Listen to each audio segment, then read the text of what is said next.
Good morning बच्चों। कैसे हो आप लोग? आशा है कि आप जहाँ होंगे जैसे होंगे अच्छे होंगे और अपने माता पिताजी और सभी परिवार के सदस्यों को ख्याल रखते होंगे। तो आज का क्लास श्री गणेश किया जाए। तो सबसे पहले माँ सरस्वती जी की वंदना कर लें और इसके साथ साथ बुद्धि से सद्बुद्धि को प्रेरित करने वाले मंत्र का अपने मनों में उच्चारण कर लें। ओम भूर्भुवः स्वः तत्सवितुर्वरेण्यं भर्गो देवस्य धीमहि धियो यो न प्रचोदयात्। तो चलिए बच्चों, आप लोग ध्यान दें। मैं Shri Guru Gobind Singh high school Patna city से Shailendra YouTube channel study with Shailendra के माध्यम से मैं मैथमेटिक्स क्लास 10th का पॉलिनोमियल चैप्टर का पार्ट 3 आज शुरू करने वाला हूँ। तो चलिए बच्चों, जो भी क्लास 10 या जो भी बच्चे हैं कहीं भी, तो आज का क्लास पढ़ें। तो बच्चों चलिए, इससे पहले मैं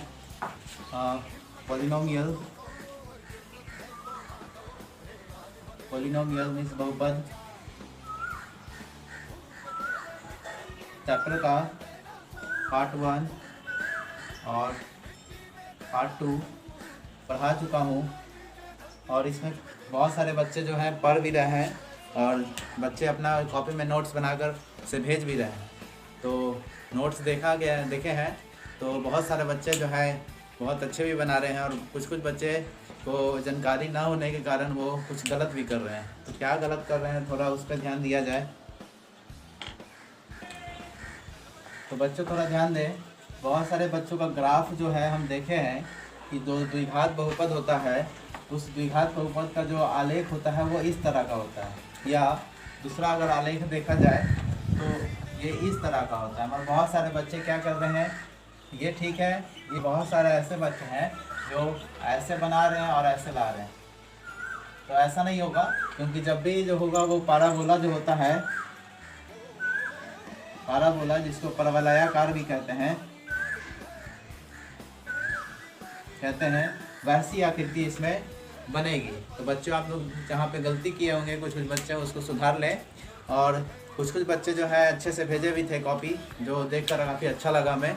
और इसी तरह आप लोग भी, जो बच्चे समझ में नहीं आ रहे हैं, वो लोग अपना कमेंट बॉक्स में लिखें जो भी परेशानियाँ हैं, ताकि मैं उस पर और अच्छे से आप लोगों को समझा सकूँ। और जो भी है, आज का टॉपिक अब शुरू करते हैं।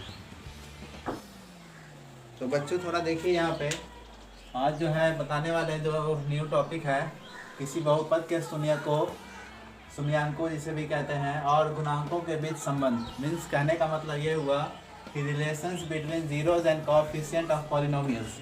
तो इस टॉपिक में सबसे पहले एक घातीय बहुपद है, उसके बारे में जानकारी लेंगे। तो सबसे पहला जो है ए नंबर है, वो किसी एक घातीय बहुपद ax + b में शून्यक x हो तो क्या होंगे। तो सबसे पहला अगर आता है तो यह टॉपिक आता है पहला, शून्यकों का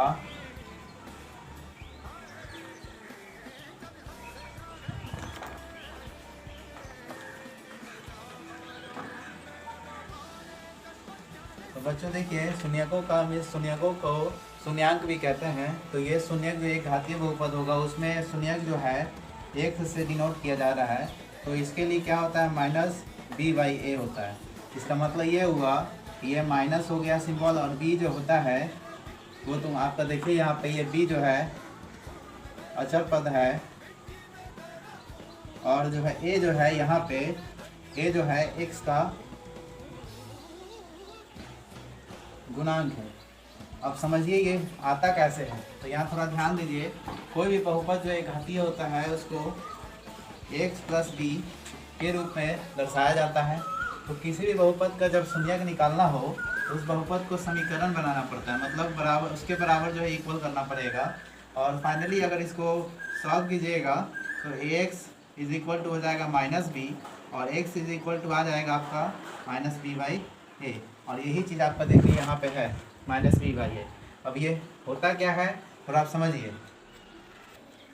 तो बच्चों देखिए, हम बताना चाह रहे थे कि ax + b जो एक घातीय बहुपद है उसके बारे में थोड़ा।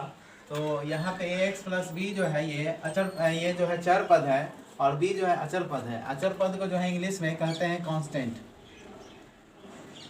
कांस्टेंट टर्म कहते हैं। और ये जो चर पद है इसको वेरिएबल कहते हैं, वेरिएबल टर्म। तो समझाना ये चाह रहे थे बच्चों कि जो चर पद है उसका मान हमेशा जो है बदलता रहता है, मतलब चलता रहता है। समझने के लिए हम ऐसा डायग्राम बना रहे हैं। चलना मतलब अर्थात बदलना, जिसका मान बदलता रहता है, बदलना। कहने का मतलब ये हुआ कि देखे हुए जिस समीकरण में एक सा वैल्यू कभी कुछ रखे, कभी एक समान 1 रख देते हैं तो उसका मान बदल जाता है, कभी 2 रख देते हैं तो उसका मान बदल जाता है, कभी माइनस रख देते हैं तो बदल जाता है। और उसी तरह से ये हुआ चर पद। और इसमें क्या है अचर पद। अचर पद जैसे कभी कभी देखे होंगे 5 आता है, 6 आ जाता है, तो इसका मान पृथ्वी पे कहीं पे चले जाइएगा तो जो मान होता है, जो रियली वैल्यू है ये 5 का मान 5 ही रहता है। तो बताना यही चाह रहे थे कि कोई भी जो घातीय बहुपद है उसमें चर और अचर मान या पद होते हैं। तो बच्चों देखिए एक घातीय बहुपद का जो रिलेशन संबंध था शून्यंकों और गुणांकों के बीच में वो तो बता दिए। अब जो है दूसरा नंबर पे जो है वो द्विघातीय बहुपद है। मतलब द्विघातीय बहुपद जिसको क्वाड्रेटिक पॉलिनोमियल भी कहते हैं। इसका व्यापक रूप ax² + bx + c के शून्यक क्रमशः अल्फा तथा बीटा हो तो शून्यकों का योगफल अल्फा प्लस बीटा बराबर हो जाते हैं -b/a। अर्थात इसी को अगर लिखा जाए तो माइनस का माइनस हो जाएगा और b को x का गुणांक कहते हैं और x a जो है यहाँ पे वो x² का गुणांक है। अब ये चलिए समझते हैं कैसे ही जो है x का गुणांक कैसे होगा और x² का गुणांक कैसे होगा। तो यहाँ पे बच्चे ध्यान दें, यहाँ पे जो व्यापक रूप होता है ax² + bx + c। तो इस चीज़ में देख रहे हैं a जो है वो x² का गुणांक है, ठीक है। b जो है वो x का गुणांक है और c जो है वो अचर पद है। तो इससे बच्चों को आप लोग को सूत्र जो हम लिखे हैं उसमें आप लोग को सुविधा भी होगी ये समझने के लिए।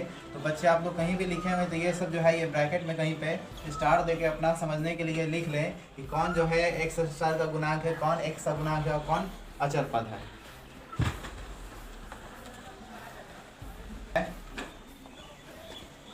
दूसरा जो पॉइंट है इसी में है वो तो शून्यकों का योगफल था। ये जो है शून्यकों का गुणनफल होगा, शून्यकों का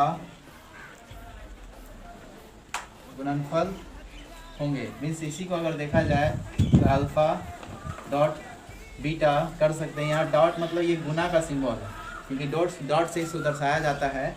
और इसका फॉर्मूला जो होगा बच्चों देखिए शून्यकों का गुणनफल जो होता है अल्फा डॉट बीटा जो होता है वो c/a होता है। इसका मतलब ये हुआ कि यहाँ पे c जो है अगर देखेंगे यहाँ पे तो हम अभी बताएं कि c जो है वो अचर पद है और a जो है x² का गुणांक है। तो आप समझ रहे होंगे कि शून्यक का गुणनफल हो या शून्यक का योगफल है, हमेशा आप गौर करेंगे ये जो नीचे जो है ऊपर वाले को जो है अंश कहते हैं और नीचे जो है हर कहते हैं। तो हर में जो वैल्यू है x² का गुणांक शून्यक का योगफल में भी यही होगा। ध्यान से देखिए आप पहले जो हम बताए हैं तो उसमें दोनों में सेम होगा। जो बदलता है वो सिर्फ अंश का मान में बदलता है।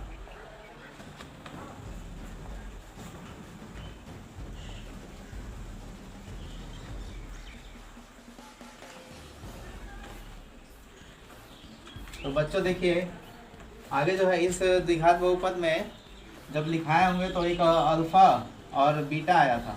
ये होता क्या है इसी के बारे में थोड़ा लिखा रहे हैं। तो आप लोग जो है नोट करके लिख लीजिए, साइड में हम बता रहे हैं लिखा रहे हैं। तो अल्फा और बीटा जो है ये सब जो है यूनानी भाषा के अक्षर हैं और जिन्हें क्रमशः जो है क्रमशः अल्फा ये होगा अल्फा और दूसरी जो है वो बीटा है। बीटा मीन्स कहते हैं तो मतलब अल्फा बीटा जो है एक यूनानी भाषा के अक्षर है और जिसे शून्यकों का जो द्विघात बहुपद होता है उसके शून्यक को दर्शाने के लिए प्रयोग किया जाता है। तो बच्चों थोड़ा देखिए जो हम बताएं अल्फ़ा बीटा से रिलेटेड भी द्विघात बहुपद का जो है रूप होता है, तो वही बता रहे हैं। तो आप लोग जो है नोट करके लिखें कि यहाँ जो है यदि अल्फ़ा और बीटा द्विघात बहुपद के शून्यक हो, द्विघात बहुपद के शून्यक हो, तो इसे इस रूप से लिख सकते हैं x square minus alpha plus beta और गुना एक्स हो जाएगा प्लस अल्फ़ा बताया जाता है। या इसी चीज़ को अगर दर्शाना हो तो यहाँ पे एक्स स्क्वायर लिखेंगे, अल्फ़ा प्लस बीटा मीन्स हो गया क्या, आप लोगों को पहले बता चुके हैं, शून्यकों का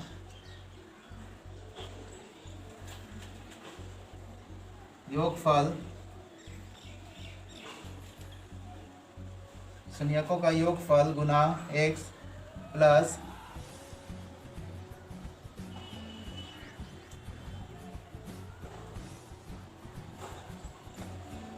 शून्यकों का गुणनफल। कहने का मतलब ये हुआ कि जब कोई द्विघात बहुपद में अल्फा बीटा के रूप में अगर दिया गया हो शून्यक, तो उस द्विघात का बहुपद का रूप जो पूछा जाएगा तो x square minus alpha plus beta गुना एक्स प्लस अल्फा गुना बीटा होता है। या इसी चीज़ को दर्शाने के लिए एक्स स्क्वायर माइनस ब्रैकेट में अल्फा प्लस बीटा मीन्स क्या होता है, शून्यकों का गुणनफल। तो यही शून्यकों का गुणनफल हम लिखे हैं और गुना एक्स प्लस ये हो गया शून्यकों का गुणनफल। अब यहाँ पे ये हम ऐसे भी लिख सकते हैं, पी एक्स का फॉर्म में अगर रहता तो p x is equal to ऐसे लिख भी सकते थे, तो उससे कोई प्रॉब्लम नहीं है, आप समझ जाइए कि ये होती है। ठीक है, तो इस द्विघात बहुपद का जो शून्यकों और गुणांकों के बीच में संबंध था वो बता दिए हैं। अब जो है त्रिघातीय जो बहुपद होता है उसके गुणांकों और शून्यकों के बीच में बताएंगे। मगर जो तीसरा जो है घात मतलब जो त्रिघातीय बहुपद है, ये एग्ज़ाम के लिए पॉइंट्स में नहीं है, पर इसके बारे में जानकारी आप लोगों को हम दे देते हैं। तो बच्चों देखिए, त्रिघातीय बहुपद क्यूबिक पॉलिनोमियम जो x cube b x square plus six के तीन शून्यक क्रमशः अल्फा बीटा और गामा हो तो पहला जो नियम है गुना इसका संबंध के तो शून्यकों का योगफल। मीन्स कहने का मतलब ये हुआ कि alpha plus beta plus gamma बराबर माइनस बी बाई ए होता है।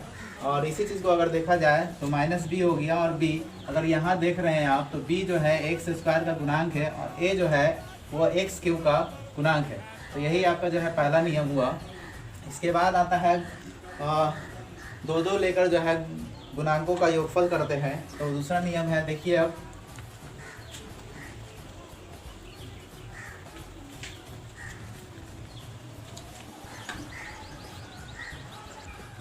तो बच्चों देखिए, तो दूसरा नियम जो था दो शून्यकों को एक साथ लेकर उनके गुणनफलों का योग, अर्थात उसी चीज़ को अगर देखा जाए तो होता है क्या, alpha beta plus beta gamma plus gamma alpha होता क्या है। तो ये जो तीसरा जो है एक्स का गुणांक ये होता है सी बाई ए, अर्थात इसी को अगर देखा जाए तो हो जाएगा क्या, एक्स का गुणांक और डिवाइडेड बाई ए जो है एक्स क्यू का गुणांक है, एक्स क्यू का गुणांक। ये हुआ दो शून्यकों को एक साथ लेकर उनके गुणनफलों का योग। अब जो है तीसरा नियम है, तो वो तीसरा नियम भी हम बता रहे हैं, ये आप लोग बच्चों ध्यान से लिखिए। और जो बताया जा रहा है उसको साफ कॉपी में जैसे कुछ बच्चे भेजे थे, तो आप लोग भी जो है अच्छे से उसे नोट्स कर लें। और ये आपके बोर्ड एग्ज़ाम में बहुत इंपॉर्टेंट जो है नियम है, और अपने कॉपी में जो है इसको स्टोर कर लें, मतलब साफ से रख लें ताकि एग्ज़ाम में भी आप इसका अच्छे से रिवीजन करना पड़े।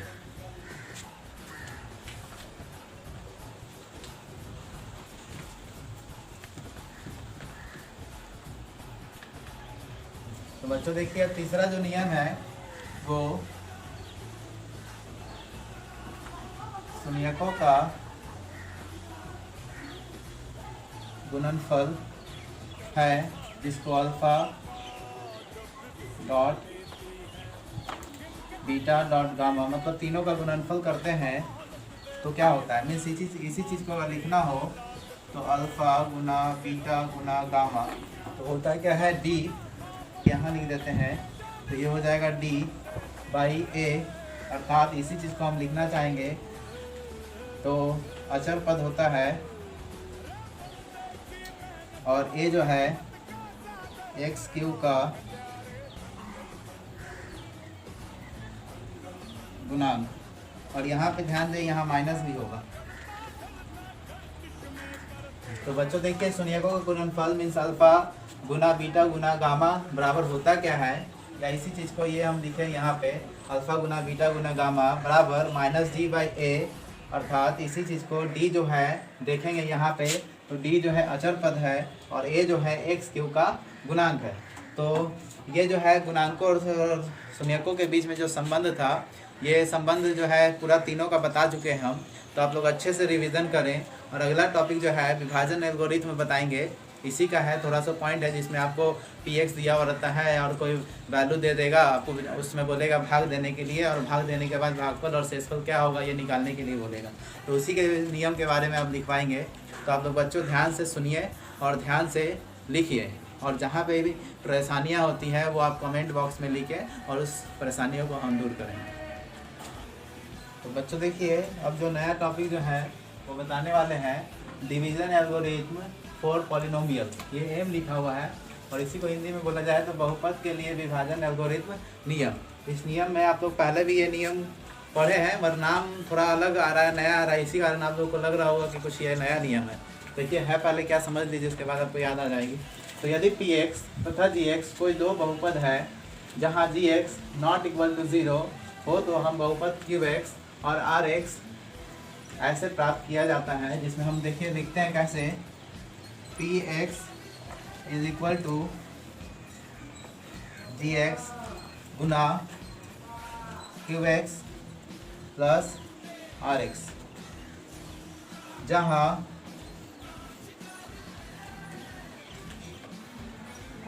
बच्चों देखिए जो हम लिख रहे थे जहाँ आर एक्स इक्वल टू 0, अर्थात देखिए अर्थात क्या होगी, इसे ध्यान से लिख लीजिए।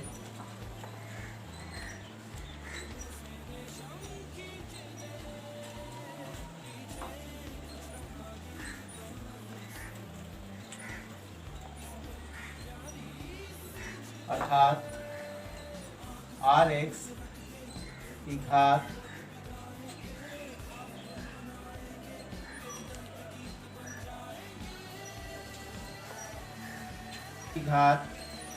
जी एक्स की घात से छोटी होगी। मतलब ये आप देख रहे हैं कि एरो जो होता है कि जब एरो इस तरह होता है तो इस तरह वाला जो है बड़ा होता है और इस तरह वाला छोटा होता है। तो बस ये ध्यान रखिएगा आप लोग, ठीक है। तो यही चीज़ को अगर देखा जाए तो ये नियम आता है। तो बच्चों देखिए ये हो गया, और इसी रूप को हम अगर दूसरे रूप में अगर बदलना चाहें तो दूसरा जो रूप है इसी का आप लोग ध्यान में होगा। देखिए हम जब लिखेंगे तो आप लोग को पता चल जाएगा। भाज्य बराबर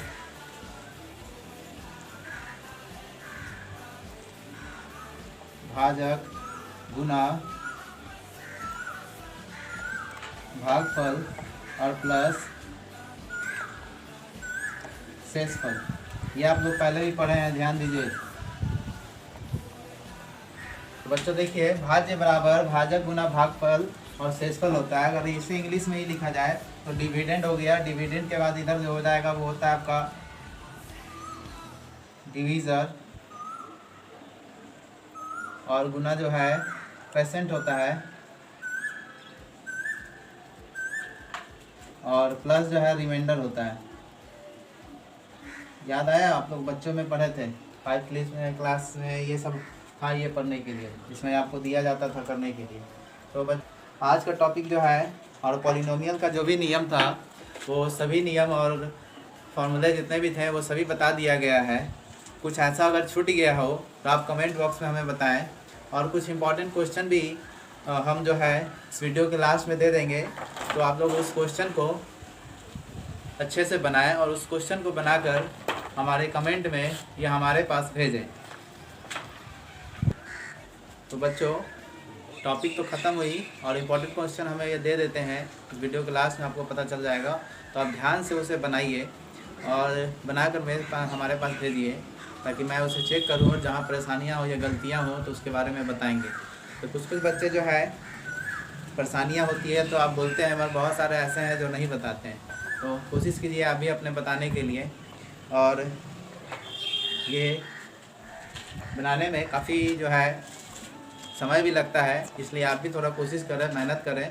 बिना मेहनत का आज तक कुछ होना जाना नहीं है, इसलिए आप भी थोड़ा कोशिश में लगे रहिए। और जो भी इम्पोर्टेंट क्वेश्चन होंगे वो हम लगा देंगे।